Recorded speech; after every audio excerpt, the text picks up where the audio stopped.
Welcome, everyone, to another episode of the Medfield College Film Society. I'm Jeff Crawford. I'm joined by my society members. Mr. Robert McSwain, how's it going? Bonjour, mon nom Robert, et je suis le fondateur. Okay. How you say, I'm very confused right now. Moi aussi, monsieur. Right. Well, and we will go to Michael Crawford next. How's it going, my brother? Ho, ho, ho, si c'est bon. It's good, yes. Very good here. He's good, no? He's good, no? Yavo, yavo. And Mr. Andy Brown, how's it going? I'm not even going to attempt anything. I mean, I could be like, hey, it'd just be awful. Hey, I was going to be shocked. Yeah. blue jeans, man. Oh, let me try that. Oh. How's that? pretty good. En français. Did you Sacre like bleu. it? Well, if you can tell from our mood, we are in the third installment of the Herbie franchise. We have done The Love Bug. We have done Herbie Rides Again, a whole new story. Michael, what are we watching this week? This week, we are hitting the road on the continent with the 1977 Disney classic Herbie Goes to Monte Carlo. Produced by Ron Miller. Miller time in the house. Directed by Vincent McEveety, who was a frequent TV director, who also directed many Disney films in the 1970s, including $1 Million Duck and Gus, notably. Written by Arthur Alsberg and Don Nelson. They also did a lot of television writing. For Disney, they wrote No Deposit, No Return, Hot Lead and Cold Feet, and Gus. For the record, they also wrote the TV movie The Hoboken Chicken Emergency. Oh, which is a connection I was unaware of. A classic. This fine film stars Dean Jones. He is back as Jim Douglas. This was his last starring role for Disney. It's a swan song. Also starring TV's Don Knotts as Wheelie Applegate, Julie Sommars as Diane Darcy, Roy Kinnear as Quincy, a veteran British character actor, the great Bernard Fox as Max, aka Dr. Bombay and Malcolm Merriweather, and featuring Eric Braeden as Bruno von Stickel, Jacques Marin as Inspector Boucher, and Xavier Saint-Macari as Fontenoy. Also featuring music by Frank Duvall. Yeah, Frank Duvall, known for writing the Brady Bunch theme. Yeah, a weird person to pop up in Disney lore. Yes, very interesting. And I missed the George Bruns treatment, Herbie treatment. We have a reprise of some of his themes. That's true. At points, but not George Bruns, which is very strange. Very different feel, and unlike a lot of the movies we've seen, this is a lot of this is shot on location. Yes, very notably shot in Monaco and in Paris. A lot of actual footage from the country, so it has a very different feel from a lot of Disney films from the time, most Disney films from the time, and the other Herbie movies as well.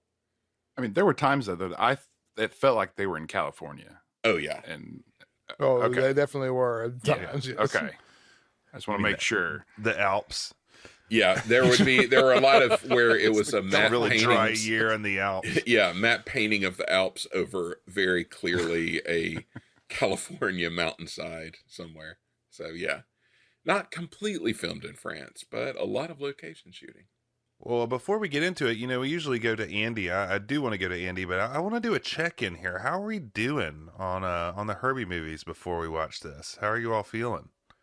Well, personally, I was revved up for this one because this was one that we watched a lot in our youths, but I found it interesting because the version that we had was taped off of TV from Wonderful World of Disney, where it aired in 2 1-hour segments, which had been cut for time. So I don't think I had ever seen the opening credits for this movie because it cut right into it in I the can't say I remember that either. tape we had. Yeah, it might be. I think we had the exact same thing. We had it recorded on VHS from TV, so I'm assuming it was from the Wonderful World of Disney. And I didn't have like a lot of vivid memories of this movie, like plot wise, but I remember watching it a lot. And for some reason, Don Knotts stood out mostly for his spanner collection that he had on his coveralls. Naturally, for some reason that was that was burned into my memory. It was nice and flashy. But yeah, this was like the director's cut for me because there were scenes that had been cut from our version that I had never seen before, just little dialogue scenes. And so it was kind of exciting. All right, Andy, what were you thinking going into this? I was, based off the name, I was excited because I was like, okay, here's some car racing in Monte Carlo. And honestly, that's the worst title they could have given this film because you don't get to Monte Carlo, spoiler, until the end of the movie. And so I was kind of really disappointed in that. I think that's the word that's going to summarize my review of this. Is I was just disappointed because I saw that Jim Douglas, okay, all right, he's back. I was not expecting him because after what you guys said, that after the second movie, what was it called? The Herbie Rides Again. Herbie Rides Again.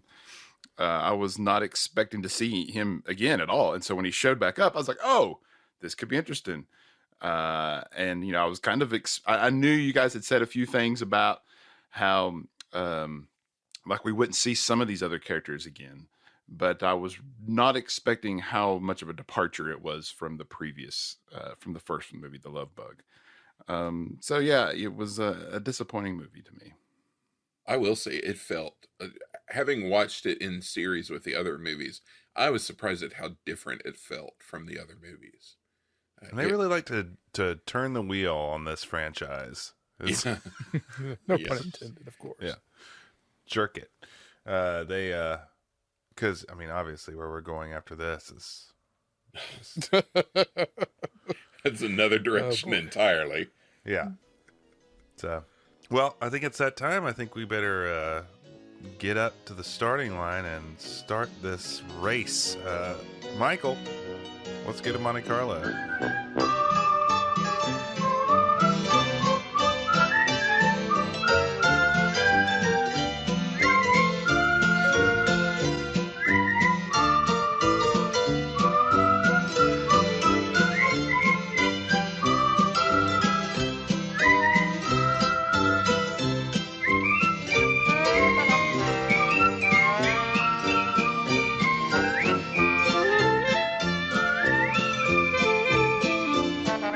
Well, we kick things off with Herbie getting his passport stamped. And like I said, it's weird to see this movie with the opening credits, but we get a montage of Herbie driving through the French countryside and eventually into Paris. We find Jim Douglas and Wheelie Applegate inside. Herbie, they're driving around, but they're lost. Wheelie's messing with his French map, and they don't know where they're going. So Herbie takes it upon himself to pull over to get directions from a cop. And it's here we find out that Jim and Wheelie are there to enter the Trans-France race. And when Wheelie proclaims that Herbie's going to be the winner, the cop laughs at him. So we get the mandatory oil leak gag. Yeah, this is a trademark gendarme. Well, but I was disappointed they didn't have the Foley that goes along with it. There was no... Yeah, that's true. And already though, my first note is what happened to Willoughby Whitfield. And maybe it's me coming in and having higher expectations because more modern movies would have the storyline kind of carry through, and maybe it just wasn't what was done at the time. So I'm expecting Willoughby to show up, or there'll be some sort of explanation about why is now Jim Douglas why is he back with Herbie? Right. And where's Carol? Where's Carol? Why? Last time we heard he was off racing cars in Europe, and I was like, oh, maybe there's gonna be a tie in there, and there was nothing like that. So I was disappointed and confused. I would like to say too that they really play around with the timeline here. Yeah. Oh yeah. I'm sure we can talk about that. But Yeah. it's completely bizarre and arbitrary. Why does a car have a passport? Like, that was my very first question. Is, you know, as the United States recognized Herbie as a living being that requires a social security number, and he pay his own taxes now. I mean, what's got a VIN why does he have a number. passport? Yeah. Well, Andy, I want to know what were your opinion about the reveal that Don Knotts was in this movie. At first, I was excited, and then it quickly waned because it made so much sense when you were talking about the writers of this movie and how they were involved with Gus. And I was like, just how the exact same way I felt about Don Knotts and Gus was he was wasted. I don't think Don Knotts lived up to his potential in this movie. I think there was a couple of, he gave a few Don Knotts looks and, a couple of some of his mannerisms, but I think he could have been so much better. So it was really disappointing. There's some, I don't know, there's still some high level Nazisms going on here. I could count on like two fingers. He still gets it in there though, at least twice. One of the reasons I think I gravitated towards this one as a kid, not only because it was one that we had on tape, but it had Dean Jones, but it also had Don Knotts. So that was always exciting for me. But I think you're right. He's well better used than Gus, certainly. But still, like, maybe not to his full potential. It's a little sort of Mr. Furley adjacent, this character, than Barney adjacent. So yeah, and I think they didn't need Don Knotts for this movie. I mean, they could have gone with some other actor to done the exact same thing, and I think it would have been fine.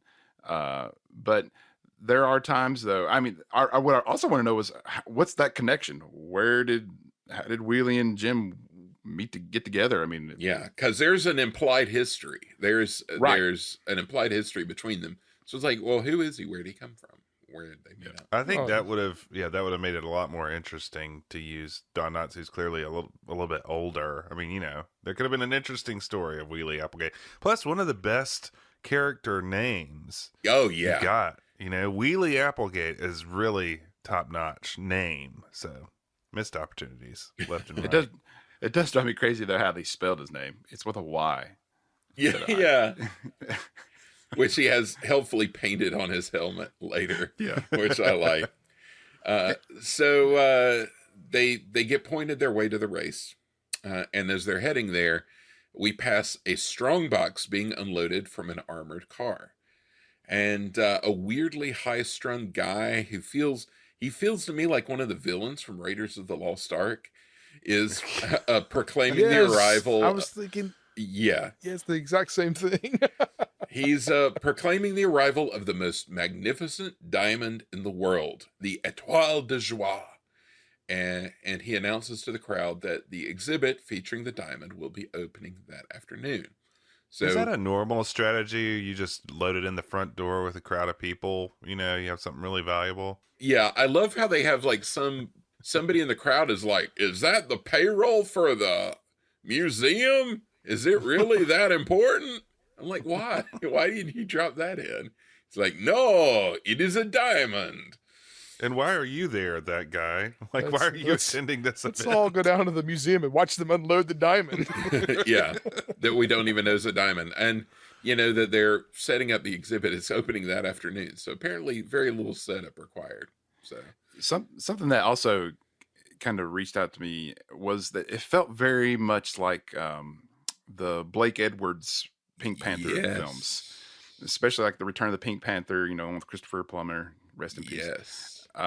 So yeah, that whole theme kind of ran in parallel with this movie. I mean, especially with the inspectors and all that kind of stuff further on down the film. But yeah, I definitely got a strong Pink Panther vibe. I mentioned this later as things unfold, but I mean, there's clearly an attempt here because that was a very successful film franchise at this time. Very clearly an attempt to like elbow in on some of that action, some of that Pink Panther action in this movie, in several ways that we'll see. So we've got our B plot, and there's a lot of cutting back and forth between the racing and the diamonding at the start, as we shall see. So, Étoile de Joie, opening at the museum. So we cut back to the race. Herbie's arriving while a TV reporter gives us some sweet, sweet exposition. He introduces a sort of secondary villain, the racer Bruno von Stickel. Yes. Yes. Doesn't get much better than this. One of my That's fave pretty characters. amazing right there. It's a great name. It's Yeah. great. Great look, great car. Love his car. Love it. Well, that's supposed to be a Porsche 917, but they call it the Laser 917 GT, Oh, that's which I'm weird. guessing it was a knockoff. It was I went and looked it up. It was a replica, but they made a fiberglass fake Porsche. They only made like 25 total of those cars, and I guess they didn't want to bang one up for the movie. Yeah, because he gets into it with Herbie a little. Yeah, Von Stickel, great character, great little recurring theme song or theme. Oh, yeah. like A motif. a music Yeah. sting Yeah. much later in the movie. Iconic in my youth. So we see all the fancy European sports cars that the drivers will be using, and then Herbie shows up to a wave of laughter from the crowd. Apparently, they haven't heard of Herbie's record. They shot this at the Eiffel Tower, didn't they? Yeah. Was that backdrop? Yeah, that blew my mind when I saw that. Yeah, that's I was the That'd be flavor amazing. of this movie is very different because they're shooting a lot of this stuff on location, and it's Yeah, like, the backdrops are gone, and they're just going for it. Yeah. This one. all these cars and all these people on location. It's a bigger production. The reporter goes to talk to Jim and Wheelie, and so we get the exposition. We find out that they haven't been in a race in 12 years, Why? Why did they do this? Yeah, I don't have. Yeah, which so is weird 19 because like even the original Love Bug was what 8 years 10 old years. when this movie came Yeah. out. Yeah, Well, it came Yeah. out. Yeah. it was 69, right? So this would have been 8 years Yeah. later. Then that'd been 8 years. Yeah. And just like 4 years after Herbie Rides Again. So, Okay, so let me ask a question. So, 1965 is when he last won a race on that timeline. So Herbie wandering into a showroom is a plot hole radar gaff. Herbie wandering out of a showroom is another plot hole radar gaff. How is that on a plot hole radar there, Andy? It's off the charts, man. Yeah. I agree. I agree with you on that. I agree Yes. with you. I mean, at this point, I just like threw my notepad across the room and I was like, whatever. It's just like, why would they do that? Like, why? Yeah, it just makes any. It's like it's not like they had to. Yeah, there's no reason. It doesn't make any sense. they ignore And like everything and imply that Wheelie was Jim's partner before, which of course we've never seen Wheelie before. So Well, the other thing, it's like the most prestigious race ever. It's like, well, if he hadn't raced in 12 years, like, and everybody's laughing at him, and they don't seem to really know the car, like, how did he get in to yeah, the race? you just show up in your Volkswagen. He just drive up. I used to race. Anyway, yeah, we have no idea what's been going on in that 12 years. No idea what Jim's been doing. Apparently, unmentioned Carol didn't make it out the other end of whatever it was. He's still dressing nice. It's not quite as nice, but he's still dressing nice. Still He's- got the turtleneck going. Yeah, he's got. Yeah, I was gonna say Jim's still rocking the attire. So and doing the driving routine as well. The Yes, Jim driving. always. Yeah, not as much. No gum in this movie. No chewing gum. I noticed. But Maybe this is like an alternate, like an alternate universe, and we don't realize it. Like there was like some sort of like a rip. In this Yeah, it could be a space-time yeah, continuum. a JJ Star Trek thing. yeah, multiverse of madness. So anyway, the point is this is going to be their big comeback, the Trans race. So we get some kind of quality Don Knotts posturing before Von Stickel gets in some slams about Herbie being so small he would fit in the washing machine with their socks. Oh, so good. Yeah, real good taunts throughout. Highlight of my movie. Herbie is a real jewel, Wheelie proclaims, before we cut back to the museum. Boom. Boom. Where the Étoile de Joie is being readied for display.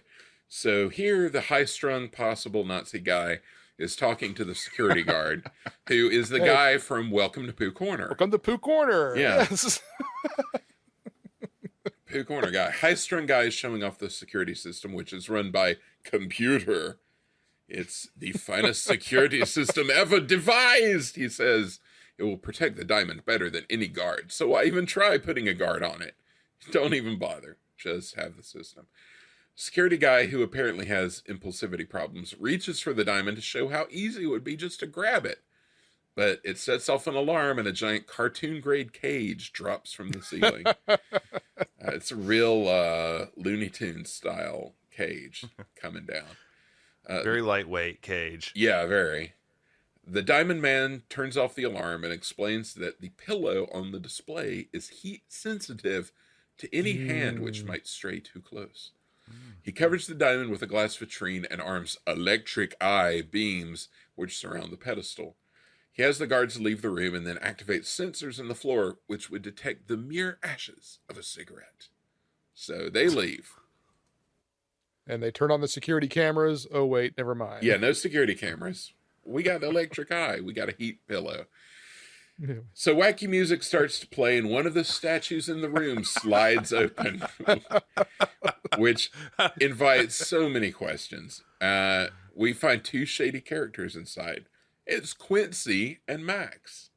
Well, it's like such a slow reveal of like the opening and the music, and they sit there in it for so long. Yeah. I remember this whole thing seemed so long when I was a kid of like, can we just get to the racing? And I would like to say as an adult, I maintain that opinion. It's like, this goes on way too long. It goes on way too long. Yes, it does. So much fumbling and so much unnecessary shenanigans.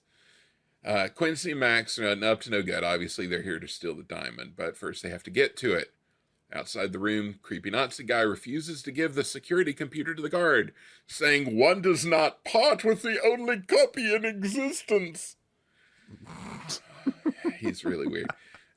He's so weird. He's so weird. He's like sweaty. Something's going on here. Yeah. I can't quite figure it out. Back inside, Quincy's struggling with a system of ropes to make his way to the diamond above the floor, while Max says he should just trust in technology, and he disarms the system with his own code. He has his own computer.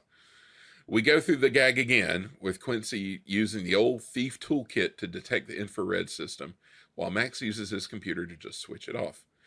We go for the rule of threes gag, and it comes to him taking the diamond off the pillow, but there's a problem. Max has the codes written down for him, but he can't tell if one digit is a 0 or a 9. Quincy proclaims that the old ways are the best ways and uses this sort of cartoon retractable arm to try and grab the diamond. He's startled when Max's pocket watch, which inexplicably has a very loud digital buzzer alarm, goes off. This is a recurring gag in the movie that never has any payoff or point to it, I will add. It pays off in the end, doesn't it? Kind There's of. a callback at the end. Kind of. I don't know why a pocket watch would have really a loud strange, digital alarm, but regardless. So anyway, yeah, Quincy's like, why didn't you get that fixed? And I'm like, why does it exist in the first place? Anyway. It just felt like, yeah, there was and the writers were like, we need something. Well, we'll make his pocket watch make noise. Oh, perfect. That Yeah, makes good. sense. It'll be a jump scare Moving on. that makes no sense whatsoever. So we cut back to Jim, who's making his way through a crowd, but he collides with a lady, and they do a little back and forth over a dropped helmet before Wheelie shows up. Wheelie gives Jim a speech about how Paris is the land of love, and how they need to make a deal between themselves to resist the girls. Very Barney Fife there. This Super is the Barney. peak Barney moment of the movie right here. See, I'm like, but I'm still like confused. I was like, well, what about, he's married. Yeah. Where's his wife? And so it was jarring to have that conversation to me. No mention of Carol. Oh, we do get a mention later in the film that Wheelie's been divorced twice, but no mention of Jim. There we go. Maybe Jim has a different code, man. Yeah. The racer code. We briefly return to the Diamond Vault, where Quincy is still struggling with his little mechanical arm. Oh, please. Yeah, speaking of jarring, the cutting back and forth between the two. Yes. There's no like rhythm to it, or like Right. It's just like, yeah, they're still screwing around with the diamond. Anyway, back at the race. Yeah, it's very strange. Wheelie is regaling, and it's just like these weird little bits of business. Wheelie is regaling some random guy with a long story about a past race, This flat-faced guy stands silent for an awkward moment before saying in French that he doesn't understand English and walks off. So this is like just a gag. And we're back to the diamond. So it's just like throwing these little things. Like, what can we think of that's going on? Okay, he's talking to a guy who doesn't understand English. All right, back to the diamond. Two thieves are still struggling with the arm as guards are expected any minute. Quincy finally gives up and just grabs the diamond, which sets off the alarm. But the falling cage is stopped by the rope that he had previously tried to use to cross the floor. I don't think he knew that was going to happen, but whatever. They jump out a window, which is convenient that there's a window there, and flee as the guard and the creepy guy come in. Mr. Computer Man stamps his feet in protest, causing the cage to finally drop on him. Trapped. Gotcha. Again. Oh, boy. Outside, the thieves come across the mustering spot for the race as police stream in from all angles. They're trapped. Nobody is to leave the area, which causes Jim to realize that they still need to qualify for the race. As the police flood the area, searching everyone in sight, the crooks sidle up to Herbie and surreptitiously slip the diamond into his gas tank. Okay. Yeah. First of all, proceed. The extras in these scenes outside the museum are horrible. like every shot, they're staring at the actors, like just staring at them. Like everybody in the crowd is just like they're like at like Epcot, watching street performers. Yeah, I mean, that's what it felt like. And then there's a lot of like casual sheiks wandering around France too. Yeah, I noticed that too. A little international flair. International, yeah, that's right. And then, of course, the gas tank on the Beetle is it's enormous. The filler cap is, and that's not where it is on the normal Beetle. So, yeah, I just immediately I saw that. I thought that's comically large and is ridiculous. Not only hiding a diamond in it. Not only not where it is on a Beetle, but not where it is on Herbie in any of the other movies. But it's Correct. just there so they can pop it in. And this diamond's the size of like a baseball.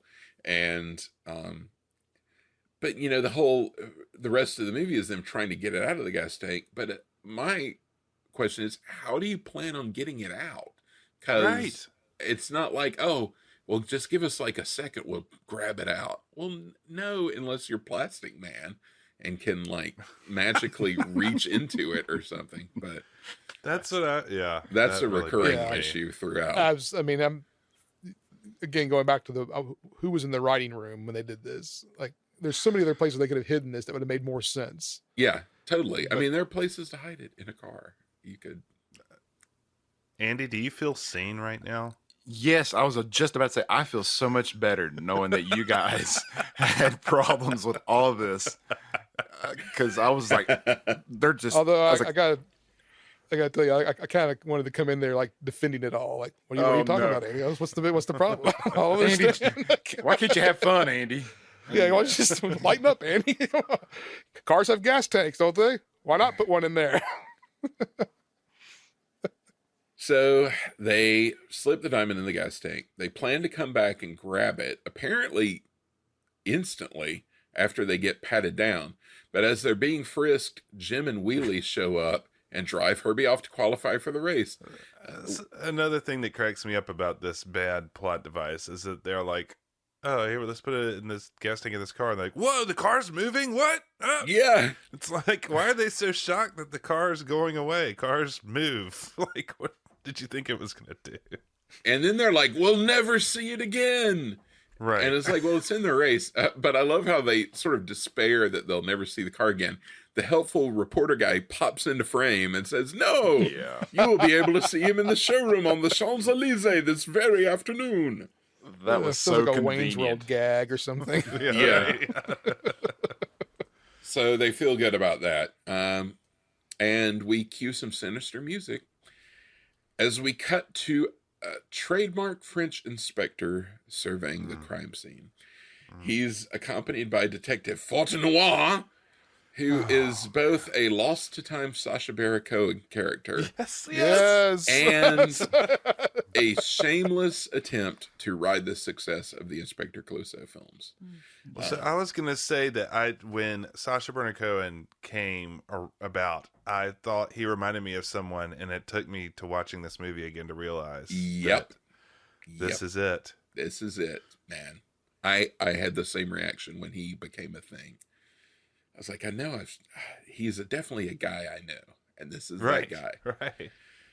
Fontenoy is a bumbling around. He's trying to do police work, but he's overeager.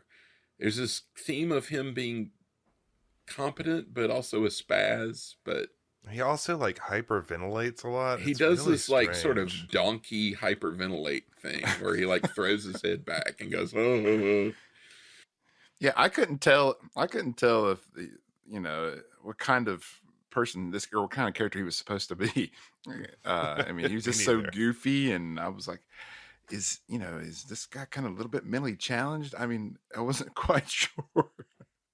The world may never know.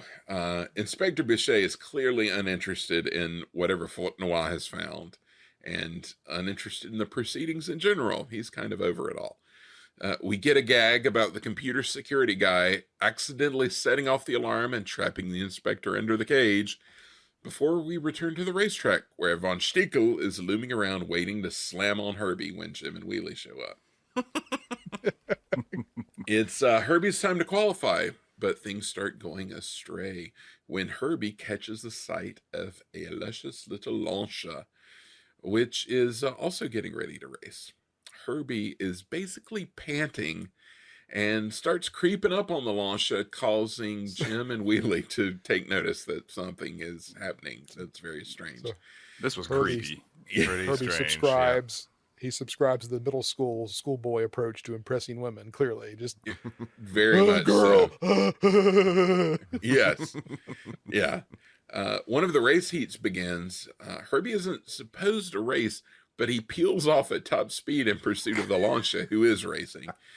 He catches up with the pack and starts cutting up for the Lancia. He's making a scene and playing romantic music on the radio. Then he and the Lancia start drifting back and forth across the road. Take it easy, Herbie. Yeah, it's hardcore. Jim's trying to retake control, and Herbie's swerving all over the road. Wheelie figures out what's up, and Jim opens the sunroof so he can stand up and try to somehow relay to the Lancia's driver that it's not his fault. It's Herbie. Makes sense. For some reason, his weird gestures don't exactly convey to the other driver that he has a sentient car with a mind of its own, and the driver shakes their hand in rage at the grinning Jim. Jim's just like grinning and shrugging and pointing at Herbie. It's not his best moment. It's pretty inexplicable. The other race cars speed by while Herbie continues to swerve down the road until both cars come to a stop, nose to nose. The other driver gets out, and guess what? It's the lady that Jim ran into in the crowd before. A lady driver. What? I know.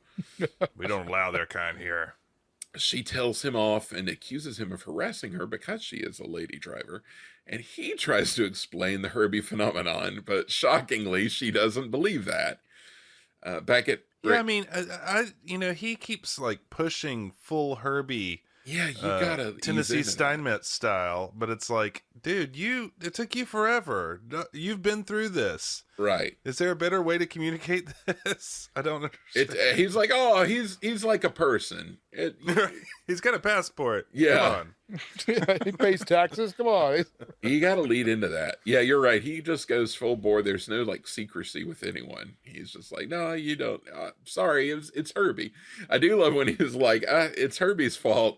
She's like, oh, you're blaming it on your mechanic. And they cut to Don Knotts, who's like woozy from the car going back and forth. And he's just, the look on his face is pretty, it's just this long amazing take of him being like, ugh. And Jim's like, no. That wasn't great. It's a fun little take. So anyway, they're back at race headquarters now. She's continuing to chew him out, joined by one of the French judges who is none too happy with Jim, and he's chewing him out too. Jim and Wheelie, in turn, chew out Herbie, and they head off to qualify just in time to have their chops busted once more by Von Stickel and his like Aryan French pal, who is just standing by. Oh, the race begins, and Von Stickel and his pal are trying to freeze out Herbie.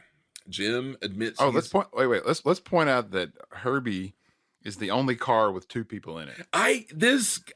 At some point I wrote that down because that Yeah. confuses me so much. And I mean, obviously the reason so Jim has somebody to talk to, but it is so bizarre that all the other cars are these like fancy sports cars with one driver, and then Herbie has two people inside.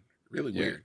All the other mechanics are on the sidelines, and that was another plot thing that I think that the writers put in that just did not make sense. It was very convenient for them. I guess when they raced with 3 in the Love Bug, they figured, what's 2? You know, to everybody else. When they had Buddy Hackett and his butane torch, and when he doesn't know how to do anything except weld.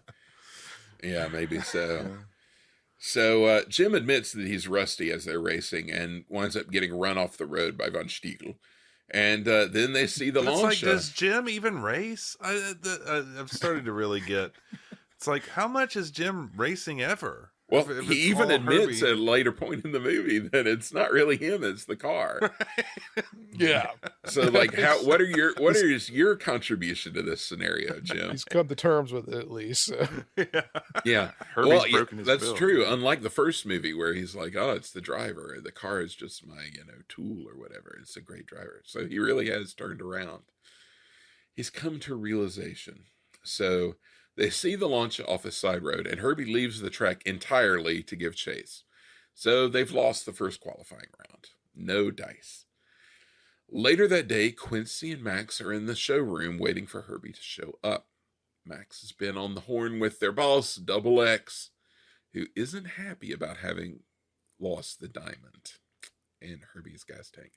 Herbie rolls in, and before the critics can sidle over to Herbie, a French announcer says that they're going to show a movie about the route of the race. And so they are going to turn off the lights in the room. But before the curtains close, Herbie sees the Lancia drive past and heads out of the room when darkness sets in. Max and Quincy, thinking the car is still there, sidle over to grab the diamond, but first Max's inexplicable pocket watch alarm goes off. And no one seems to notice. There's no effect. It just is a thing that happens. And then they bumble into the podium, which is holding the race trophy. The lights come up, and they've broken the trophy and made a mess. And Jim notices that Herbie's gone. So he and Wheelie go off in search of their runaway car. Herbie's driving through the winding Parisian streets, and when he finds his Lancia, we get a prolonged skit where a truck driver almost hits an old lady carrying a bunch of bread, which she drops, and then they start yelling at each other for a long time. That's a crazy scene, though. I mean, the stunt there felt really dangerous. Yeah, because it is like, it happens in like one take, and it is a big old truck. So he had to not run over the old lady in real life. They're fighting, and as they're fighting, the truck blows a lot of sooty exhaust over Herbie. And when Herbie finally gets to the Lancia and tries to creep up on her, he's all ashy. So he finds out some guys pass. It's the old guys holding a mirror gag, except it doesn't break this time. It's just so Herbie can see how filthy he is. And I've never seen anybody crossing the street carrying a mirror that size. You, an enormous mirror just bare with Has nothing anyone- on it. Yeah, same. All they needed to do was like be carrying it to like a watermelon stand or something like that. So once Herbie sees how nasty he is, he drives off to take a bath in a fountain. Watching all this transpire is a French waiter who looks like Carl Pilkington, who stares blankly at the proceedings throughout. Herbie comes back from the fountain with some flowers for a special lady. He's picked them up in his bumper. They have a little cut where he kind of tosses them up and she catches it with her windshield wiper, which is fun. And they flash their lights at each other for a while and wind up taking off for parts unknown. I'd say that when he had the soot all over him, he like deflates a little bit. There's a lot of crazy Herbie effects in this movie. Like the Yeah. car. Yeah, they took it up a notch. Yeah. Yeah, they It was really did. really out of hand. Like a lot of like real practical effects that Yeah. stunt cars and stuff. So I mean that is a little bit of an achievement for them. A lot of gags. The waiter, who has continued to watch all this happen in amazement, eventually gives up trying to serve his customer, who is an amazing French random actor, 70s actor kind of guy. And the waiter just downs a big old glass of red wine that he was serving to the guy, but he gives up and just drinks it himself. So, why is the dating scene in Paris always the same? It's like some guy like pleading with some woman to be interested, and she's just like disinterested all the time. It seems like that's like the stereotype. Well, this guy was just Or am I- mad that the waiter wasn't bringing him his wine fast enough. He need that wine. It was a very American attitude with a French accent. Yeah, it was. Yeah, it was. Extras from Impressions de France. So we cut to a scenic park where Herbie and the Lancia are driving around while romantic 70s music plays. Diane, who is the lady driver, has apparently driven her expensive race car just to lunch. Like you do. Exactly. As you do, comes out of the restaurant and thinks the Lancia has been stolen, which, why are you driving it around? The befuddled waiter is just starting to tell her what happened when Jim and Wheelie show up in search of Herbie. She is not happy to see them, and is even less happy when the waiter tells her that the cars stole each other. Back in the park, the two cars are still cavorting, and Jim, Diane, and Wheelie are in a cab looking for them. Diane isn't really receptive to the Herbie story still. Yeah, but hang on a second. They drive around, like Herbie and the other car drive around for like what seems like forever. Yeah, they're all over the place. They're driving along Yeah. the banks of the Seine. Which is a great scene. They run a bunch of fishing Frenchmen into the river. I like the guy who just kind of slides down slowly. doesn't seem smart swimming in that river, but No. Seems like they could have gotten by, they could have gone to the edge and just stood there, but, they went in. That was the most dangerous stunt in the entire movie. Is going in that water in the 70s, especially. Back in the cab, the driver is laughing and tells Jim and company that the radio said that a couple of cars have taken a ride on the Bateau Mouche. Jim realizes, well, that's got to be Herbie, because who else would it be? And they head for the Seine. Sure enough, Herbie and the Lancia are passing beneath on a boat. Jim thinks it's funny. Diane does not. And without a word, she storms off. I'm with Diane. I don't think it's funny either. So, well, he asked her out on a date here. Yeah, he? he's like, oh, maybe I can explain over dinner. Hey, my wife's not here. Maybe we can go out to dinner and we can talk about this. Yeah. Jim's been out of a lot of games over the last 12 years, I think, judging from his moves with Diane in this movie. He's as rusty in love as he is on the racetrack. So with her storming off in a huff, a wordless huff, which is the worst kind of huff, we end our first act.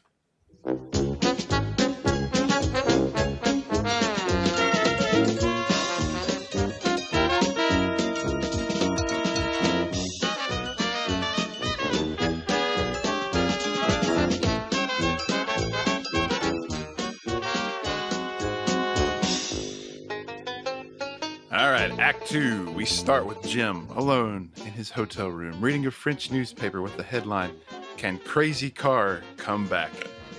Jim is saying to himself, "I don't know, Herbie.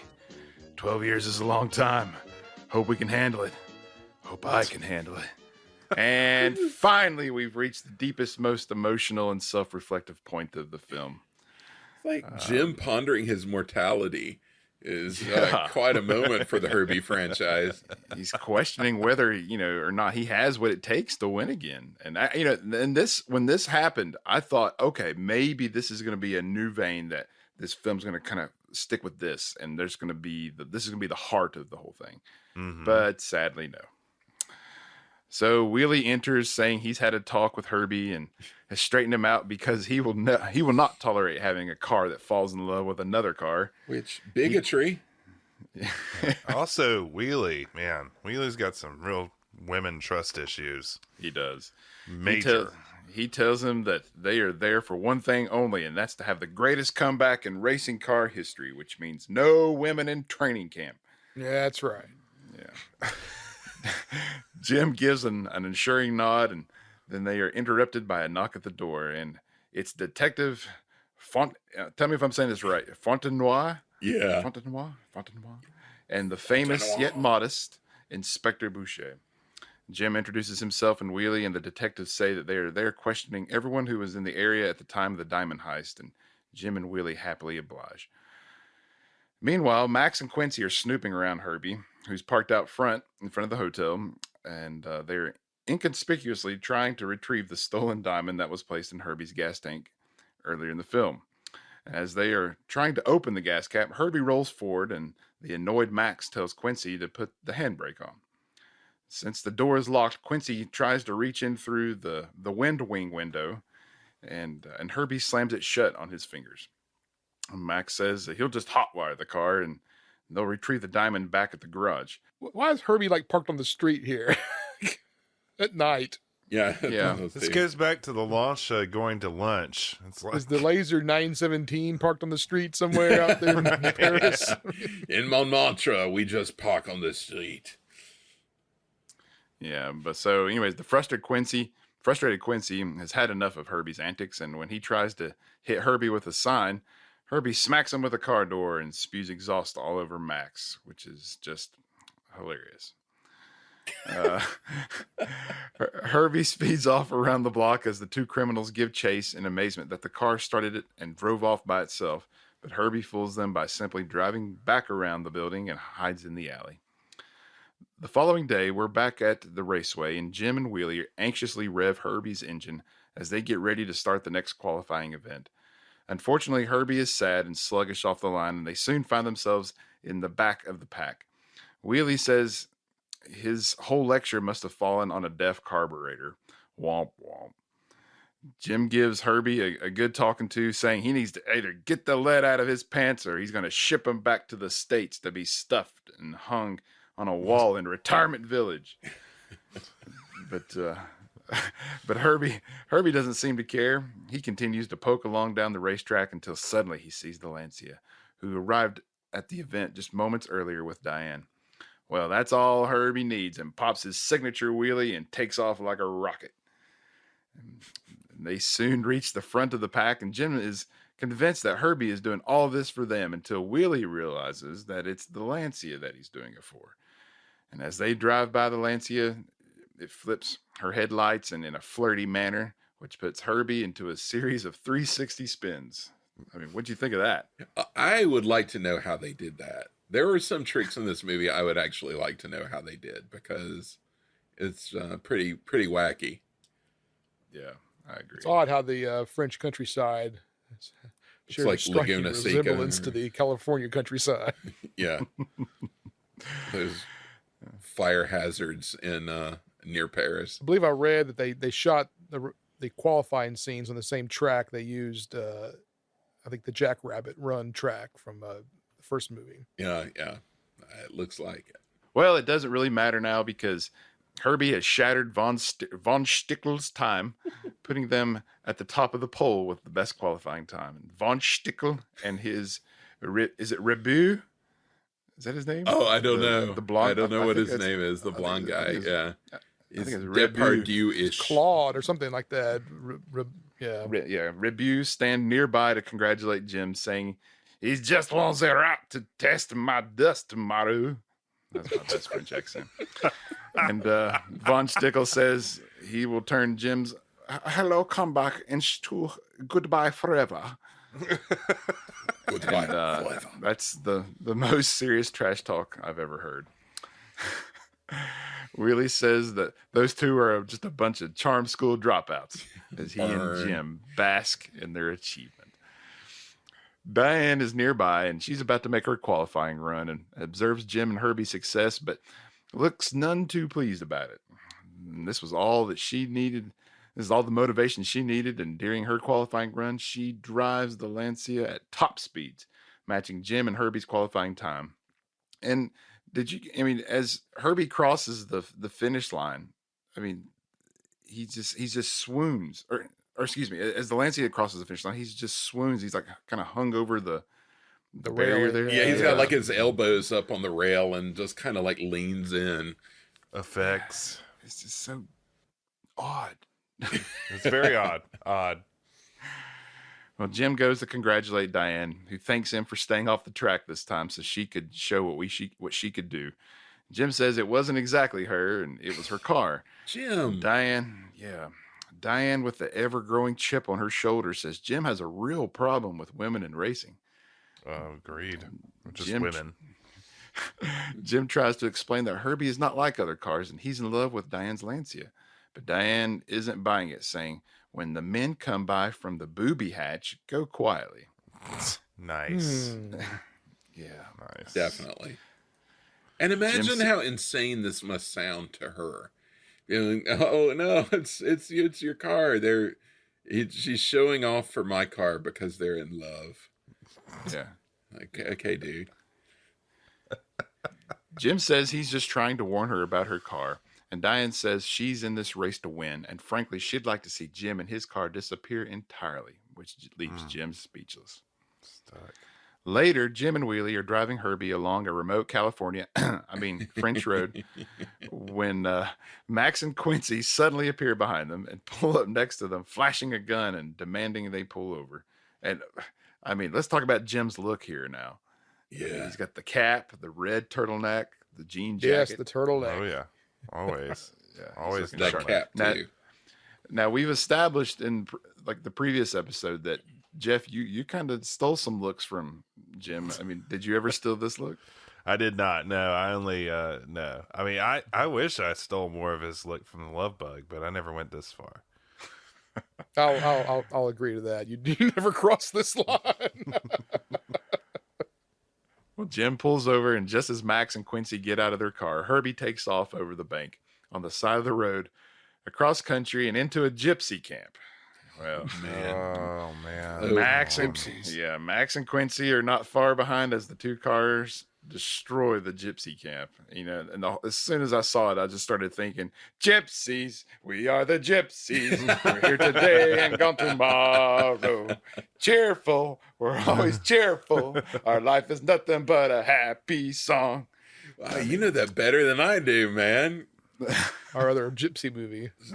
Yeah, It made me think about the writer's room again. You know, like, did they just have like, okay, France. I'm just thinking France. What can we put in this? You know, you got some French bread. You got the Seine. You got the Eiffel Tower. We got to have a gypsy camp. You know, Yeah, there's gypsies in Europe. Yeah. Hello, gypsy. Yeah, those gypsies. This is more Golden Oak Ranch shenanigans. yeah, Pretty much right. anytime Herbie drives off the road, he's back at the old Golden Oak Ranch, going into or out of the same pond that he skipped across in the first. Yes. In a nearby tent, a gypsy fortune teller is looking into her crystal ball, telling an old man his future, saying, "Darkness is about to fall upon you." And that's just as Max and Quincy's car drives by, causing the tent to fall on the two occupants.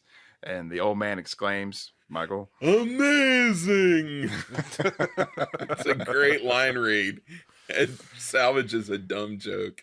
So yes, the destruction continues as Herbie jumps a ravine, crashing into a table of food, sending a cooked pig into the air, which eventually lands in Max and Quincy's car through their moonroof.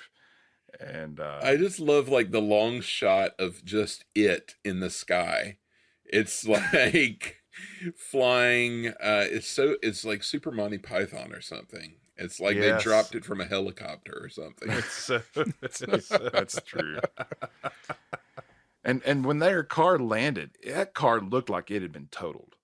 Yeah. Oh yeah, yeah. I was gonna say the Mercedes Benz when it hit, you could see the suspension just below, like it Yeah. just bottoms out and just nothing left. And then the very next cut, scene, they're just flying. those Benzes, man, they can go. So yeah, so Wheelie says that they're still after them, and Jim says, "Hey, I think they are trying to kill us." Like, come on, Jim.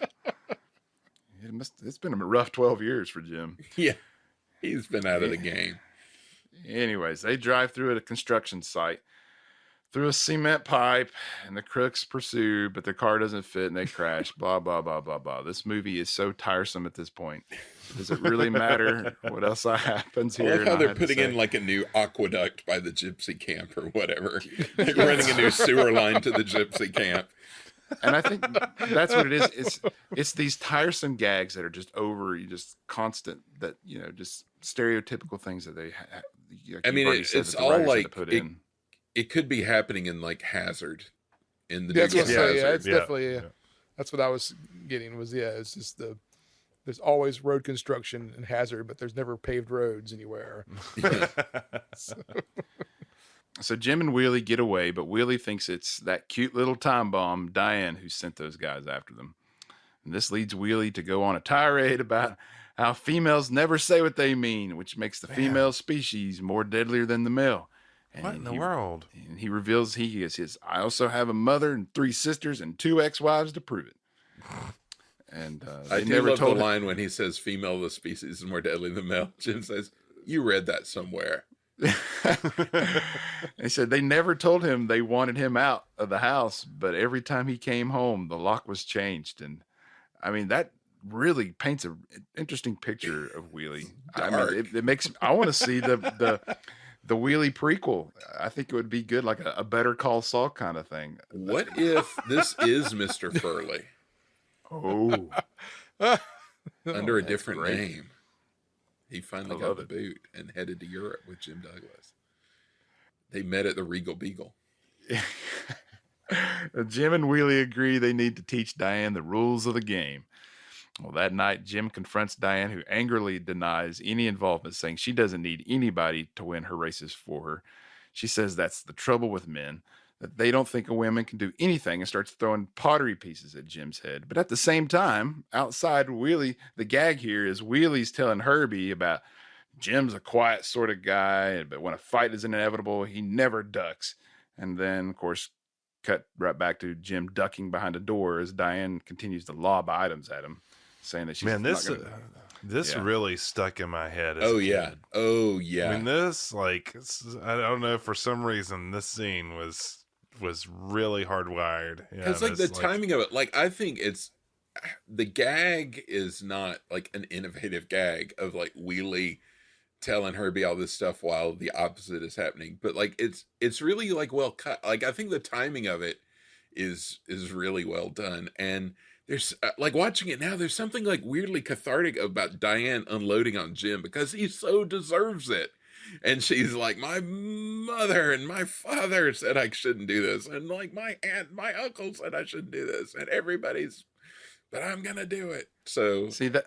Yeah, that's interesting though that you pointed out that you feel like he deserves it, because I feel like this movie has an obvious tone of women's empowerment throughout the whole thing. And I know this is late 70s, so we're talking like the second wave of feminist movement and things like that. So I just felt it could be that I just watched Avengers Endgame and I saw the all female scene yeah, at the very Yeah. end, and the heavy handedness of where I think it's great. I think there was some heavy handedness throughout that piece, and so it could be that that's kind of affected the way I saw Diane's attitude. But regardless, I mean, she's very emotional about it. And I didn't think it was very cool of her to be throwing stuff at Jim's head.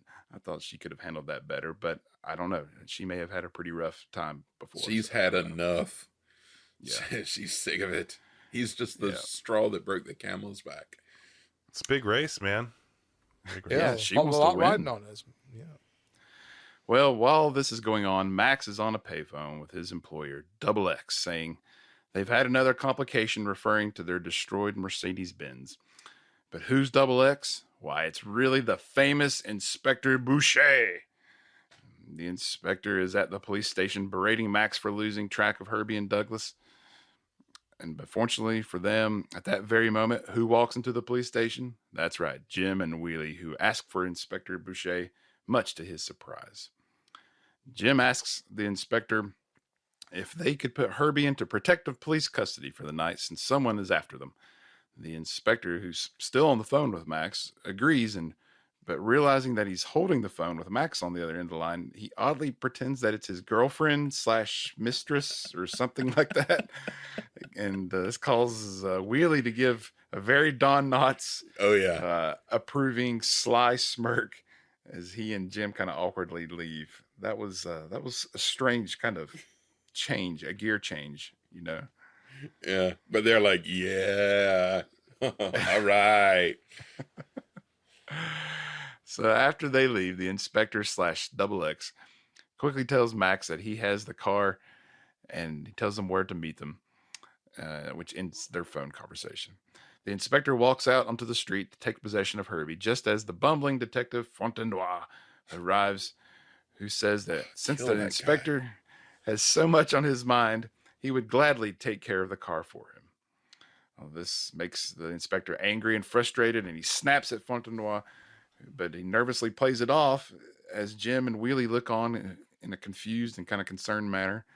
But as everyone leaves, Inspector Boucher admits to himself that indeed Fontenoy is, oddly enough, his very best man.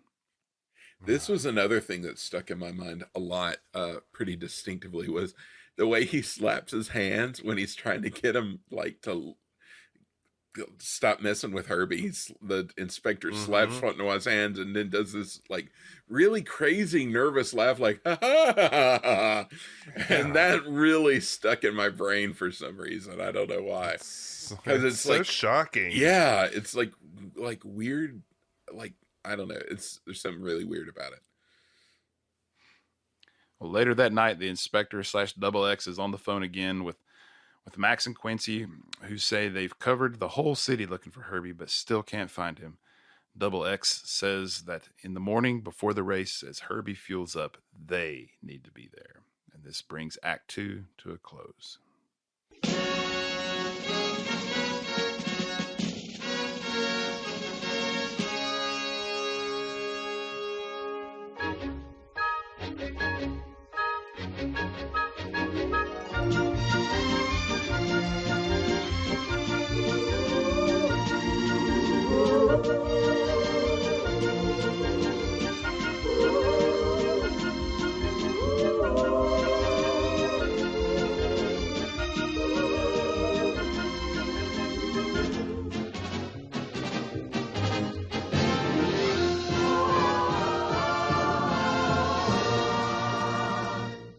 Well, it's race day in the City of Lights, and France is abuzz with race fans waiting for the big event.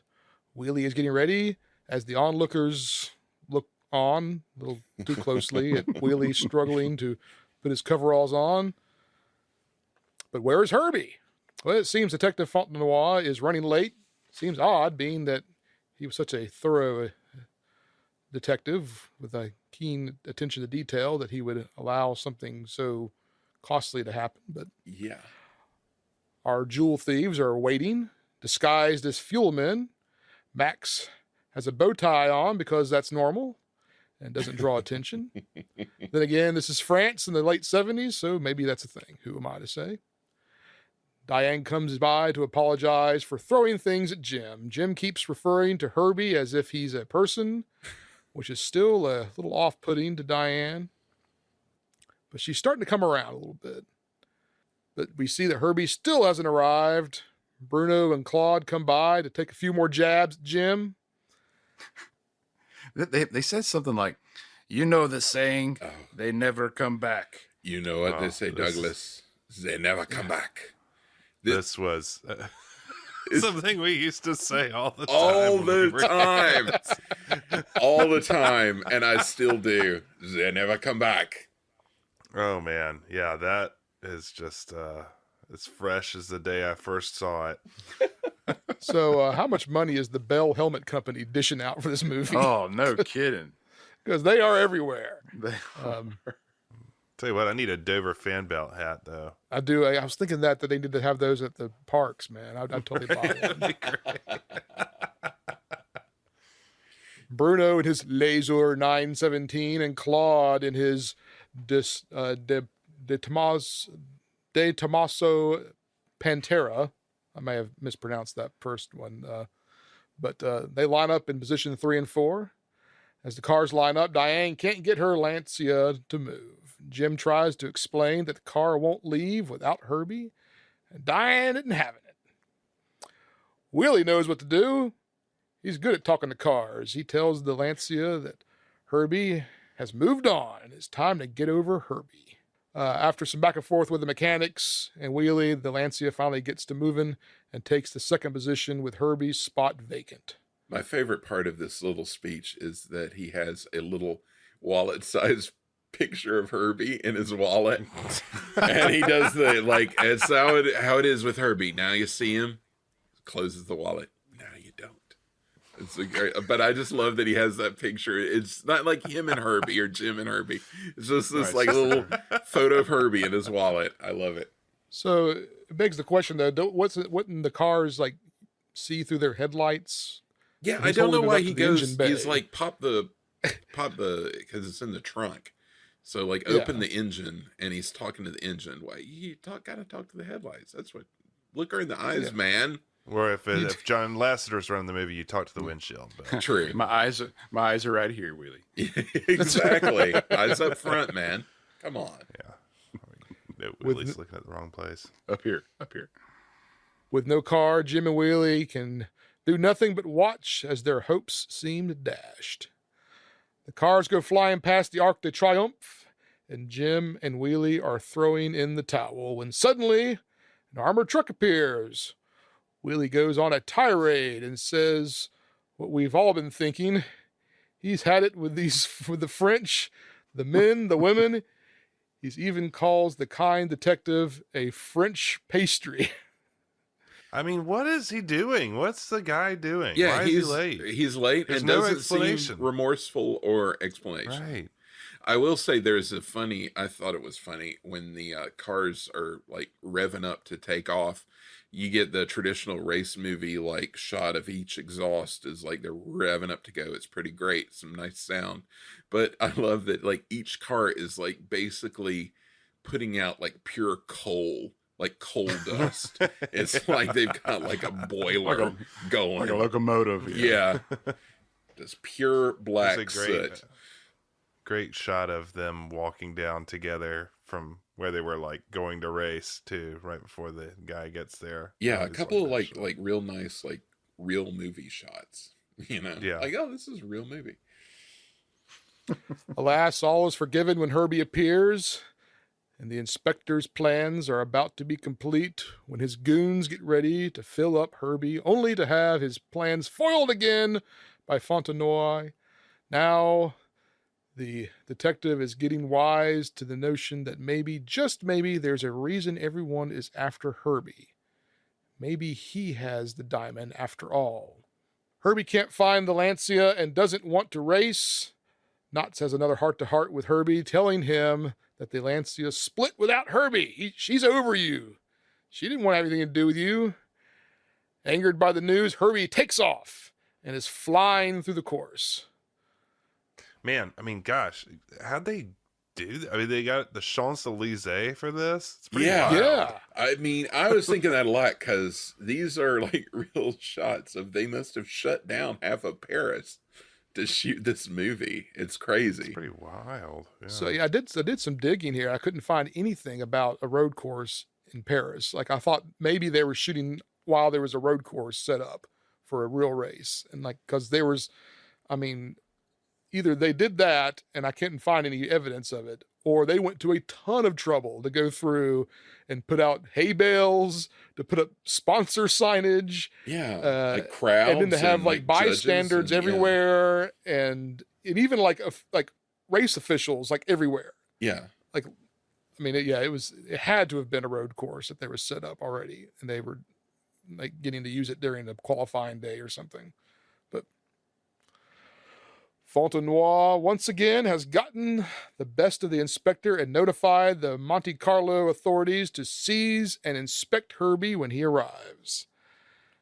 As the car exits, I left to point out the Fontenoy has had Herbie's gas filled up before they left, so no need to use the gas can or the fuel guy goons. And but again, what was their plan to like? Because they're standing in front of like literally everybody is looking at them. the gas guys we're gonna fill them up, but we're gonna get that diamond out of there. Like, at what point in the gas filling process do you like stick your arm down in the gas tank and like root around a while? Like, oh, this is perfectly normal behavior. As the cars exit the city, Herbie has made up what amounts to almost 10 minutes of lost time and is moving through the field. Herbie catches up to the laser 917, but he is blocking them from passing. The lightning-quick Herbie fakes right and goes left, only to get run off the road by the dastardly Bruno von Stickel. So I'd like to take a sidebar here, if I may, and go down memory lane. So in the dawn of the age of internet trolling, bulletin board systems and BBSs were all the rage. And before you could go on to the public forums of the internet, you had to dial in to a local bulletin board and harass people. So several other people on this podcast who will remain nameless all had aliases. And I had just gotten back from Europe, a trip to Europe, and I had gone to Germany, and I decided to come up with a name for my fake alias. But I wish so much that I had gone with Bruno von Stickel as my name, because that is like so strong and villainous. I love it. But that's great.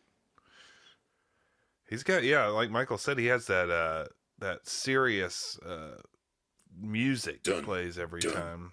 Yeah. He's got that signature move of not letting you pass with his wide car. That's his deal. Taunting glances. Herbie crashes through a hedgerow and into a body of water that looks eerily familiar, like we've seen it before in another movie. When a plucky car skips over the water into safety. Seems strange, but couldn't have been the same lake because we're in France, not in California. Willie, who has his head above water, acting as a human periscope, is telling Jim, who's submerged with Herbie, how to get around a pair of Frenchmen enjoying an afternoon of fishing. It goes on for a long time. A long time. Which I don't know why I never thought of it as a kid, but I'm watching it now. I'm like, Jim has been underwater quite a while. Yeah, that was exactly what I had in my nose. I was like, Jim's dead. Like we hear him give like a gurgled like which way he says something. I can't remember what he says now, but it's like the pipe drop on the French guy in the boat. It's great. He really comes up for air though when he gets out. Yeah, he sells it. He sells it at the end. Everyone emerges and joins the race, to the surprise of an onlooking gardener. Yeah, just like that, Herbie is back at the front of the pack, with Bruno back to his old ways until Herbie sneaks around Bruno, who spins out in a small French village. Man, Herbie has no problem, speed-wise at all. No, the field. He can burn. Yeah. Yeah. With only the Alps in the way, and Bruno's laser 917 behind him, Herbie is cruising along, heading to the victory, and the comeback is complete. Roll credits. Wait, what's this? A helicopter. Oh, having Bruno, that's what this film needs. The weirdest helicopter I've ever seen. Yeah, it's a big boy. Yeah, it's a Bond villain. Yeah, that's what I thought too. Yeah, from Russia with Love. Yeah. If having Bruno being dastardly wasn't enough, now they're up against Quincy and Max, who are doing the old road sign arrow switcheroo. I can't believe they went back to this gag. I know. Come on. It's tiresome, I'm telling you. It didn't send you back down the mine with the old miner guy, but still. And the whole time I've written it, I was like, where is Monte Carlo? Why have we not got to Monte Carlo yet? It's in the title. He's going to there. Yeah, he's getting there eventually. It's going to Monte Carlo, not he's in Monte Carlo. Herbie at Monte Carlo. Herbie's at Monte Carlo. Accurate title. I guess. Herbie is now heading down an Alps back road, quote unquote Alps, back road Man, this along is kinda cliffs. rough. Yeah, this is Rough. where the Californianess really starts to stand out. Yes. And then when it's not California, it's the bad blue screen. Mm-hmm. The stunt driver driving down that road was really going for it, though, here. I mean, it did not look like they were under cranking it. They were Yeah, I noticed was that moving too. Yeah, down some a real, very precarious road. real And driving. Yeah. Herbie comes to a dead end only. But why does this road exist? Is my question. Like, we will build a road up to the mountain and then stop. So Herbie comes to a dead end on the only painfully outdoor set piece of the whole movie. Wheelie feels they've taken a wrong turn and hops out to look around, only to fall out and almost to his death. After the near-death experience, Wheelie seems rather But it's composed. like, did he not see the road? Like, why did Yeah, he just exactly. No peripheral vision for he Wheelie. just whoa? Wheelie decides that yodeling is the best way to get help, as you do when you're in the Alps. He continues to yodel after being told not to. I love, He has well, I a love that great it line. echoes. And he's like, "Hey, somebody's out there," and he's like, "Oh wait, I've never heard an echo before." Yeah, I've never heard a real echo before. I was like, for real? He grew up in the wide open spaces, I guess. He grew up in Kansas, maybe. Yeah. Yeah. The echoing causes a single rock to fall, which leads to Oh, a man. full-blown landslide. Great stock footage here. Yeah. Of the, Cut to stock footage of rocks. we have anything of rocks falling? Large rocks rain down on Herbie, and they manage to survive unscathed. Yeah, this would have Yes, like completely. trashed the car. Not even the windshield has a crack. Yeah. Herbie's tough. When Quincy and Gorilla Max Glass. arrive in a 1968 Renault 10 with the from the opposite direction, which begs the question: how did they manage to get there from the other side? Yeah, where are they coming from?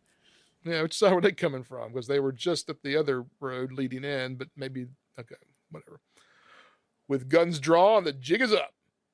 But not for old Herbie.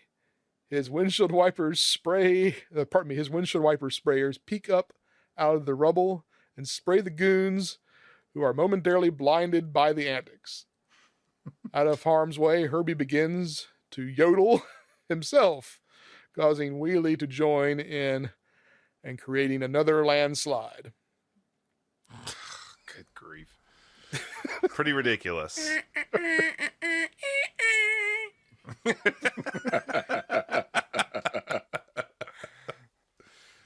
Herbie's quickly back on track, down the mountain, and back. The quote was "back on the beam," as Wheelie Yeah. referred to it. But they're in last place. Again. It shouldn't be a problem. A knocking sound in the gas tank doesn't deter Jim and Wheelie, who go flying down the road, easily back into first place. Yeah, no problem. The knocking sound seems to be hindering Herbie's petrol consumption. The two pull over, and Wheelie reaches in the top of the fuel intake, Yeah. mind you, and pulls an enormous rock, quote unquote. All the while, a familiar helicopter looms overhead. It doesn't seem to. Yeah, I mean, like the guy filled up the gas tank. Just Well, How'd that and they happen? didn't stop for gas anywhere between Paris and That's- Monte Carlo. that's what was cracking me up. Is all of them made it on one tank of gas. Well, and it didn't start clunking around before that. It was very strange. No. And then, as you say, it's at the top of the tank. But I just love how he thinks it's like, yeah, it's a piece of quartz. There's tons of it around the quarry back home In Philadelphia. in didn't he? Philadelphia. Yeah, Yeah, that's Yeah. right. it's just a piece of quartz.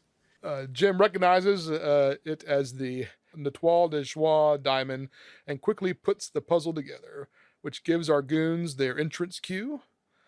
Once again, Herbie creates a distraction, which allows Jim to put a karate chop and flip Judo move, Jim, Oh, man. so flip good, move so on good. Max.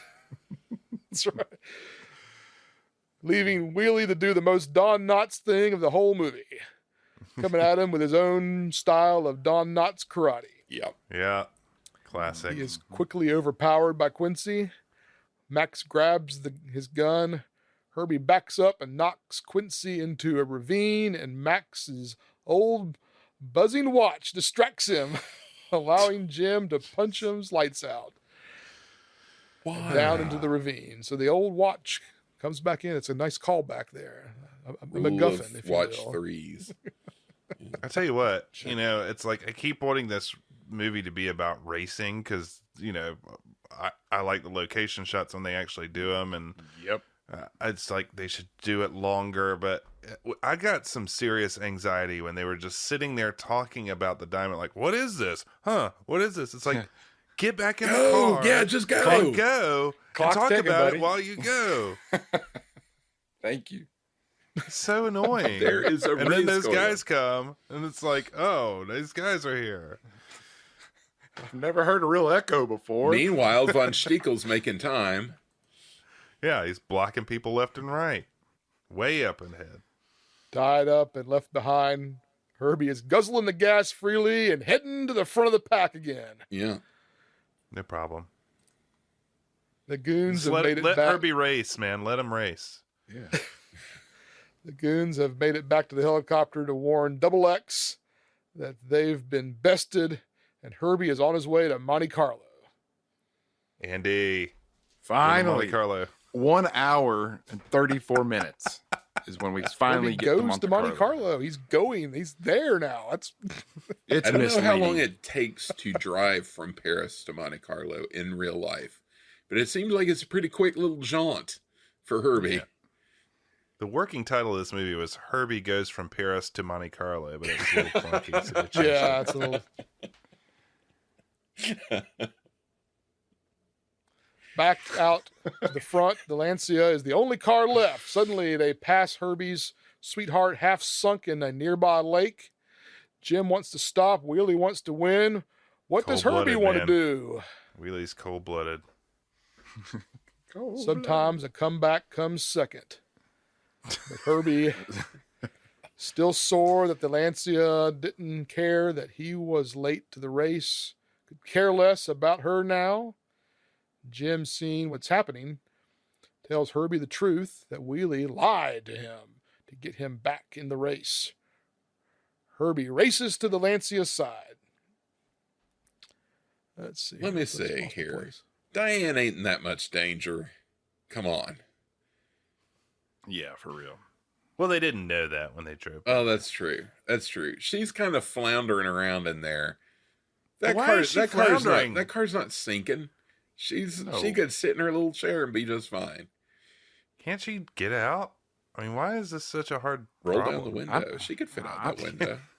I Yeah, wrote there's no down, way that thing had power windows. That's I really miss Carol at this point. Carol would have known what to do. She would Yeah. have. She'd have busted out that window. Yeah. Jim pulls Diane out just in time, and Herbie pulls his girlfriend out to the amazement of Diane. The cars pass one by one. Herbie doesn't want to leave her side. Diane gives Herbie a pep talk to go win it for her, which energizes our hero. Back in the police commissioner's office, Inspector Boucher is throwing Fontenoy under the bus, which I'm not really sure what that provides us, other than that Boucher is a scumbag, but kind of already knew that. Let me say though that the Monte Carlo police guy who he's talking to is the French Alonzo Hawk. Just visually, he has got the Alonzo Hawk look. And also, their accents are so bad. I can't even understand what they're saying. They're speaking English, but the French accent's just so thick that I can't even understand what they're saying. It was tough to follow at times. The cars enter the Mediterranean Principality of Monaco, which I didn't know was a city-state. Mm-hmm. Guess I need to brush up on my French geography. Princess Grace, man. It's not French, though. With just a few more cars to go, Herbie is back in it again. The Laser 917 passes the Tommaso Pantera, who has crashed into a pile of hay in a switchback. Herbie passes to the chagrin of Claude, who's giving us some very angry fist shaking. Yeah. As the passing Volkswagen goes racing by. When I was a kid, I always thought he was cheering him on. I thought he was like, "Yay, Herbie!" Oh no. Yeah. That's sweet, Jeff. He came around. Well, it's such a like gentle, angry hand motion. It's like, With one car left, Herbie has his sights set on the finish line. Bruno is up to his old road hog tricks. It looks like Herbie is bested with only one chance left, the tunnel. Bruno was right. Bruno was right, though. They never come back. Or do they? Suddenly, Herbie takes matters into his own hands and defies the laws of physics, climbing the walls of the tunnel and passing the Laser 917 completely inverted.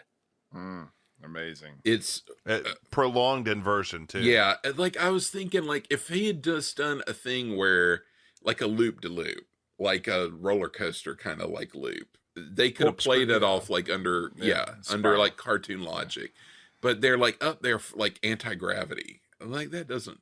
But what's funny about this is I had actually put in my notes, like literally right before they went in the tunnel, I wrote, interesting that Herbie's racing is a lot more real world in this movie, a lot less cartoony stuff. Like, because it was so less cartoony than like splitting in half or like all the capers that they had, like especially in the first movie. And then I was like, oh, spoke too soon. The Herbie theme kicked in and the wackiness starts. Yeah, cue rock and roller coaster move here. Oh yeah. Although they do have that cool cut as he's coming out of the tunnel, where I don't know how they did it, but he's like coming down the side of the tunnel and kind of shoots out ahead of the other car. So yes, like if they had just done it in one quick move, it would have been pretty neat. That's the real tunnel there that they used to, the race used to go through Monte Carlo. That's so, crazy. Just a little tidbit. Oblivious to Herbie's ability to drive upside down, Bruno thinks it's over, only to have Herbie come shooting out, as Michael just pointed out, the last second, and take the lead, winning the Trans-France race, not associated with the Monte Carlo Grand Prix. If that had been Tom Cruise, he'd have flipped him the bird, like Top Gun. I thought that. He gets in a great shrine. Same thing. Yeah, right. Herbie's completed the comeback in true Rocky Balboa fashion, getting up off the mat over and over to show the world he's a fighter and a champion. Roll credits. Oh, wait. That jewel thief angle is still loose. Oh, yeah, that old chestnut. Let's tie that thing up real fast. Right. The inspector has come all the way from Paris to congratulate Jim and Wheelie. Jim reaches into his pocket to reveal they found the diamond. Just before Douglas hands it over, Fontenoy arrives to inform everyone that he's solved the case. He's captured the thieves. But Jim points out, surely they weren't working alone. Surely there had to be an insider, a mastermind, if you will. If not, that museum has some really lousy security. Well, it was some lousy security, but it was made worse by the fact that they only let one person know the security code. Well, that never occurred to anyone else to cross-reference that until now. Suddenly, the inspector brandishes a firearm, grabs the diamond, but old Herbie is on it. He runs over the inspector's foot, pops the bonnet, knocks the gun from his hand. Some slack-jawed locals arrive to witness the apprehension. Monsieur Ribou kisses Herbie on each number to show his gratitude, causing Herbie to blush, which was, a weird effect. It was weird. Also prolonged. Yeah, yes. Forever. I was like, okay. Jim and Diane are out on a date to find that Herbie and the Lancia have gone out on a date too. They find Herbie, the Lancia, who's now called Giselle, and Wheelie enjoying the fireworks. Wheelie on a hot date with a blonde he met. And now we can roll credits.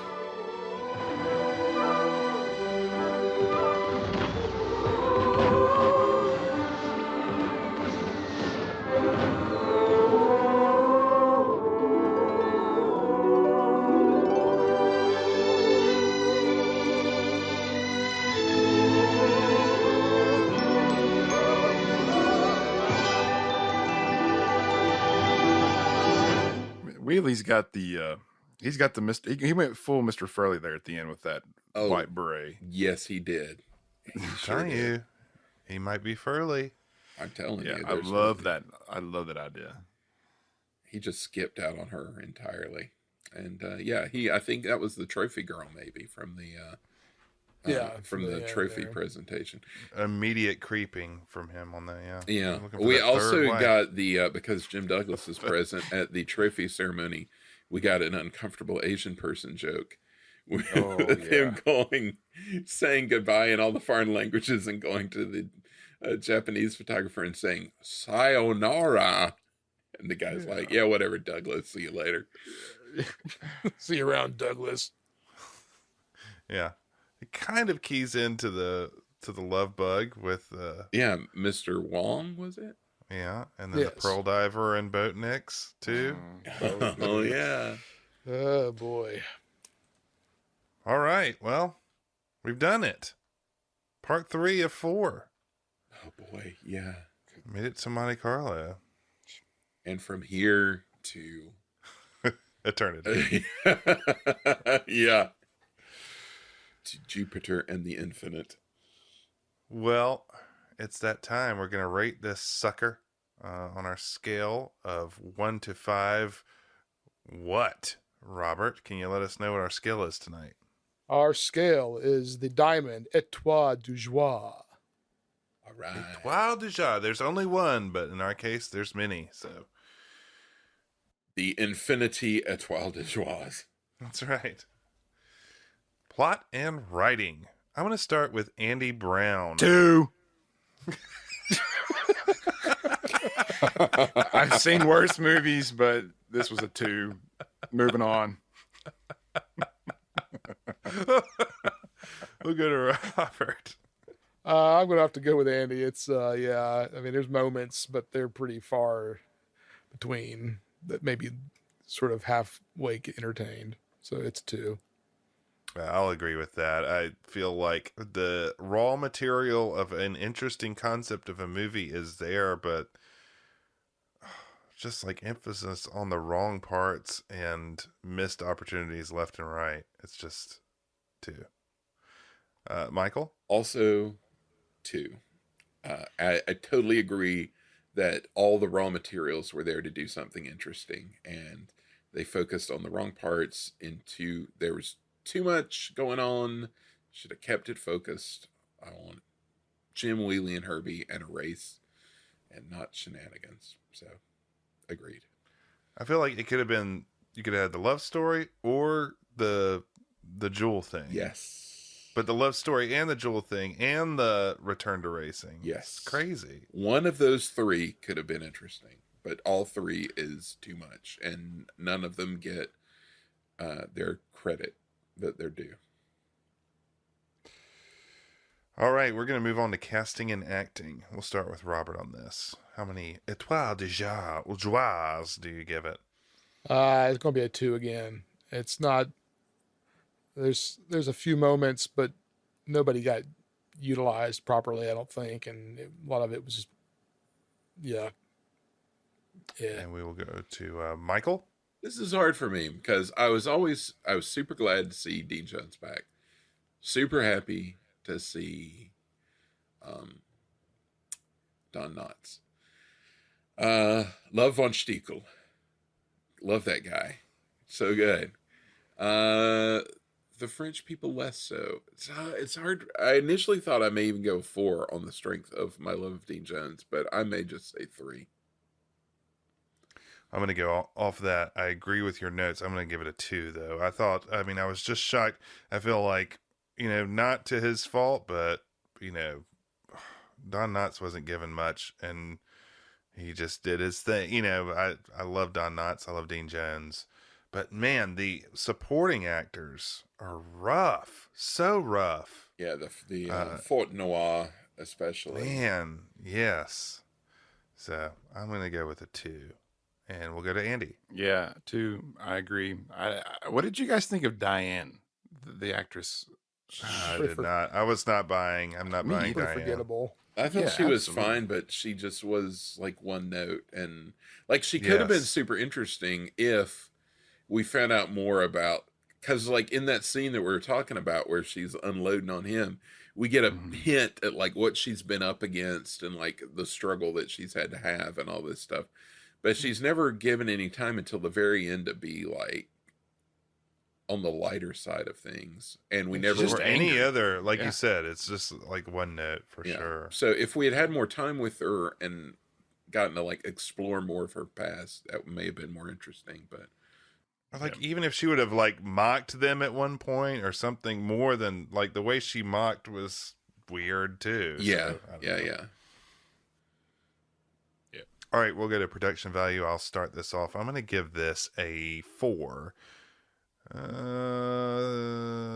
going to give it a 3 because I was going to give it a 4 because I do like the European setting is great, but that's pretty much all I'm going to give it. It's stuff on. I did not like the music as much. I thought some of the special effects, the blushing effect, were distracting.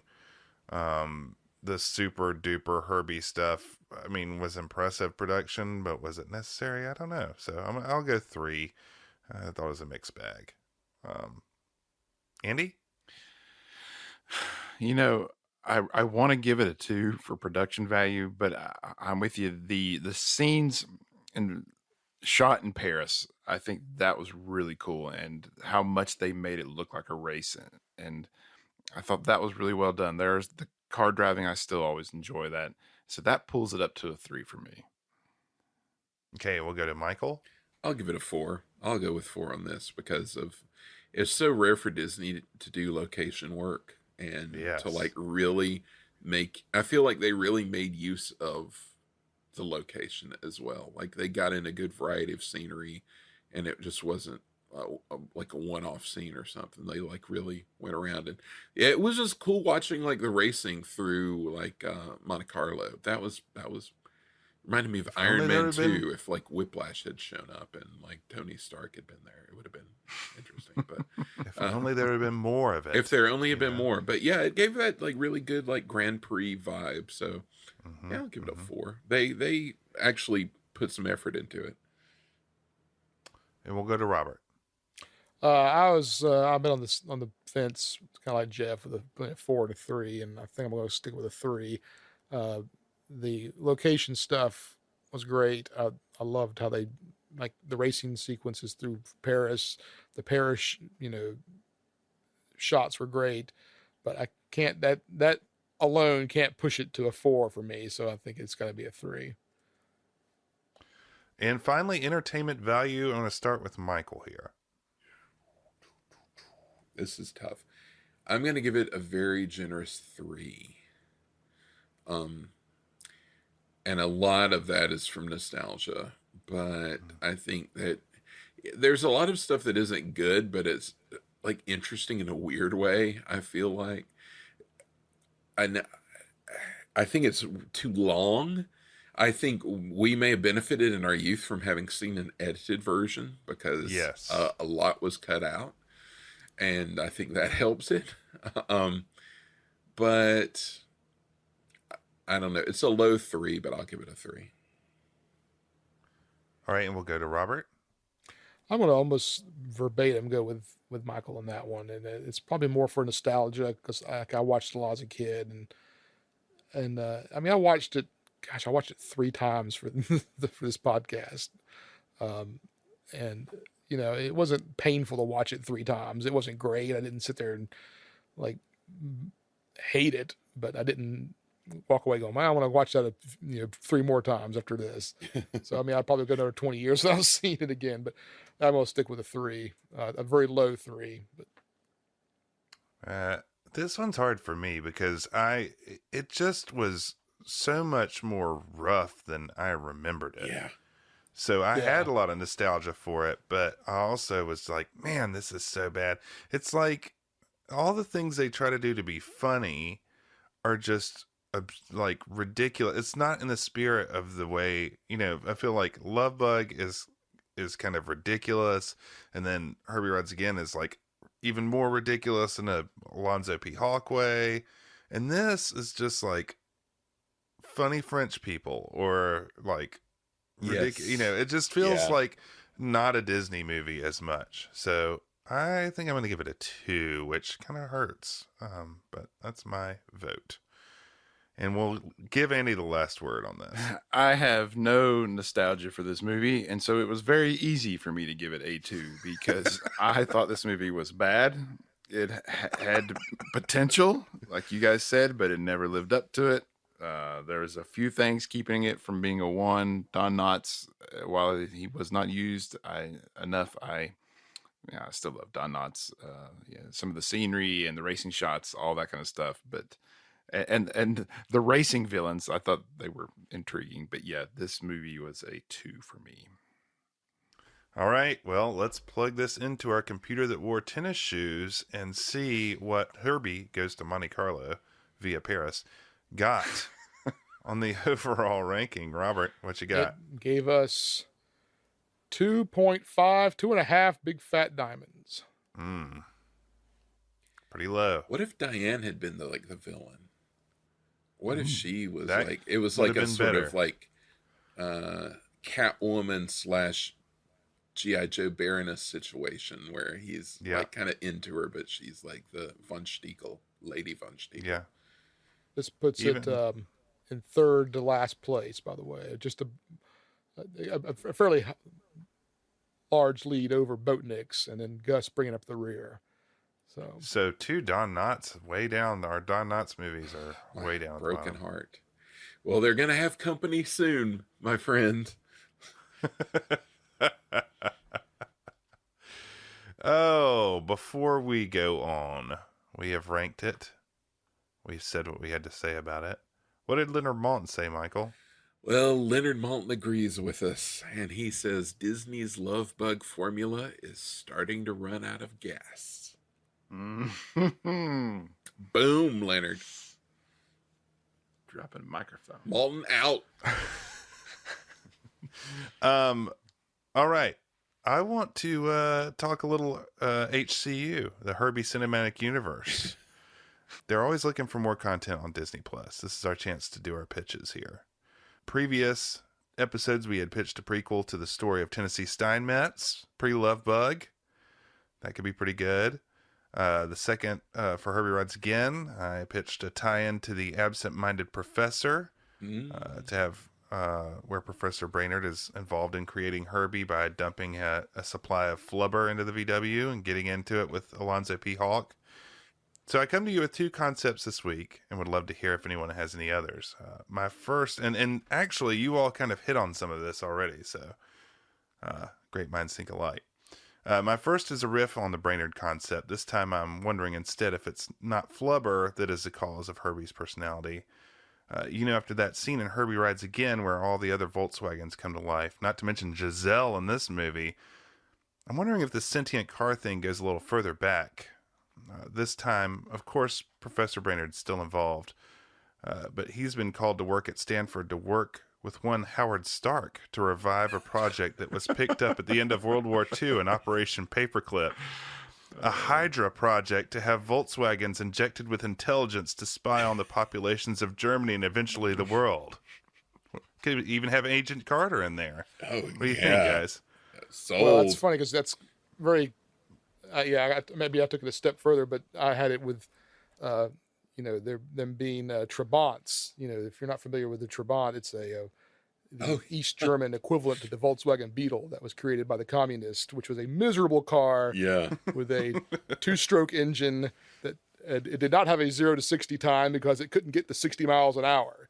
And it was made out of recycled, the body was made out of recycled cotton so it would get soggy. The body would. What in the world?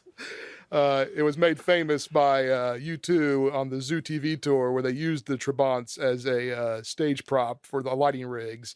That's where I first heard about them. But I thought this would be a great car, like to be a villainous car that that Herbie has to fight. Kind of the car to Herbie's kit. Yes. Oh yeah. Yeah. So that next sort of ties into what Jeff was saying, that the communists are injecting these cars, making these cars alive somehow, and Herbie's escaped, and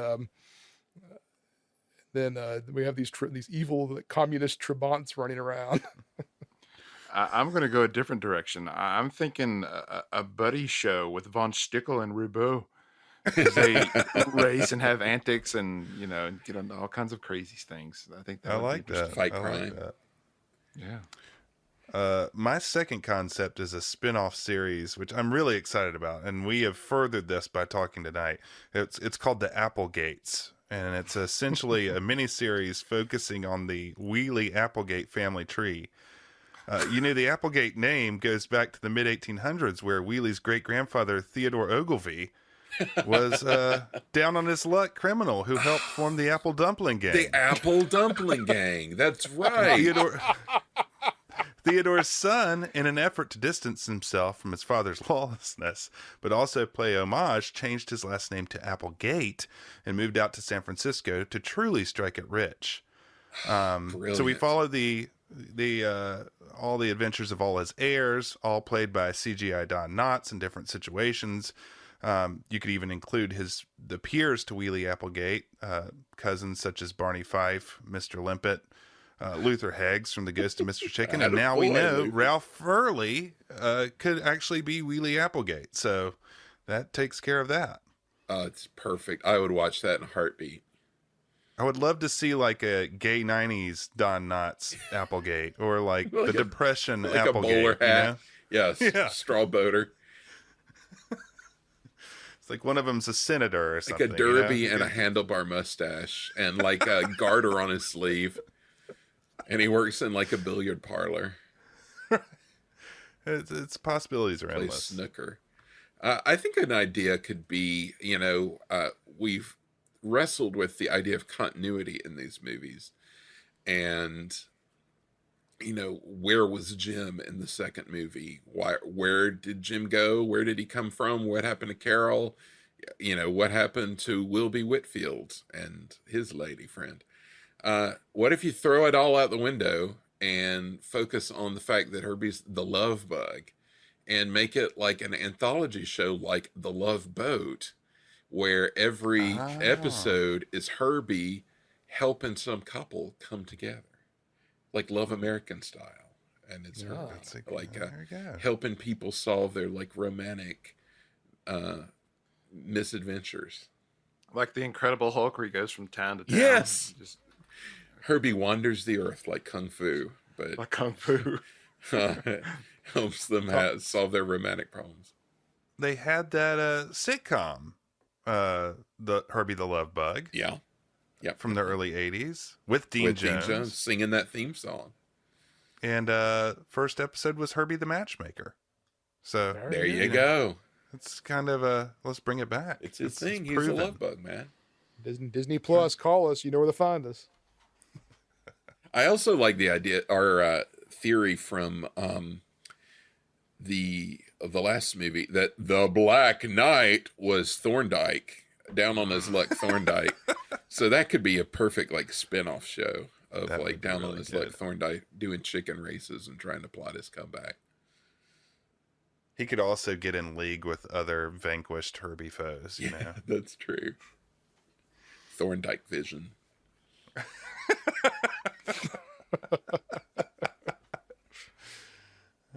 That would be interesting, wouldn't it? Have them all team up. You see, imagine like Alonzo Hulk with Thorndike and Von Stiegel. All these guys together is like it's like the League of Doom or something. Legion of Doom, yeah, Legion of Doom. And they meet in Hawk Towers, like in the penthouse floor. Hawk's the Lex Luthor. I mean, it's perfect. We're coming down the home stretch. Bruno is in our rearview mirror with his laser 917. Jeff, what's Jim Wheely and Diane up to in episode 4 of the Herbie saga? You know how we do. Let's just throw out all the characters. You know, who cares? But Michael brought up something that I want to, that maybe we should look into. The Love Boat. What if Herbie was on the Love Boat? Yes. Also, what if Moochie produced a movie, guys? What do you think that'd be like? Chaos. You are correct, sir. This, in what may be the movie that breaks Andy, we are going to have a bonanza as Herbie Goes Bananas, 1980, a movie that, if you'll forgive me, Michael, Leonard Maltin calls scrap metal. This is going to be rough for Andy. Starring Cloris Leachman and Harvey Korman and a bunch of other people you've never heard it's going to of. be an event. As Charles Martin Smith. So he was in American Graffiti. That was good. It is a true head scratcher. It is just moment to moment a head scratcher upon head scratcher moment. So prepare yourself. Do we have to? Oh, we definitely have to. Yeah. What's your expectations for the 4th one now? Oh my gosh. I don't know, man. It's just, we have just nosedived from Everest and just keep going deeper and deeper. But what is most baffling about this movie is that Jeff and I watched it fairly frequently as children, despite the fact that we knew it was terrible. Yes. It was so puzzling. You know it's bad when you're a child and you're like, why is this so bad? Like this. Oh, you know bad. who's in it? Dean Wormer. Oh, yeah. Dean Wormer's in it. So that's That could exciting. be a great HCU spinoff right there. Yeah. Who knows though? This could be the one where I'm just like, whoa. Would that be hilarious though if this I next one's would. one I love? That would be Oh, the man. greatest thing that has happened to me in years. If you were just like Freaky Friday Ultra jazz about Herbie Goes Bananas. You're like, man, this hobo kid is my like spirit animal. Now wait, don't spoilers. I'm Oh, now I'm really interested.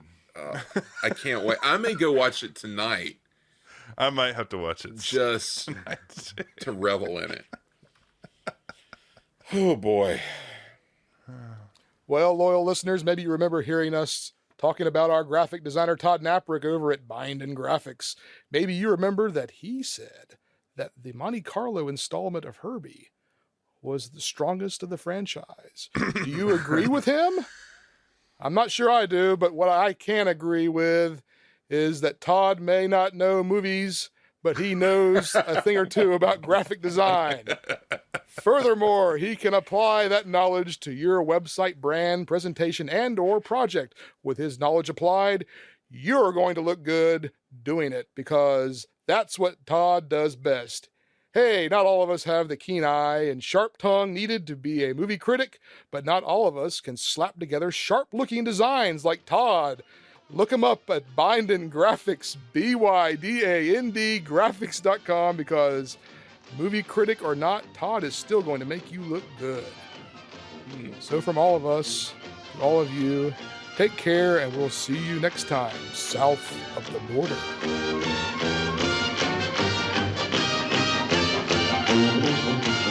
Proud are we of mighty Medfield, alma mater dear.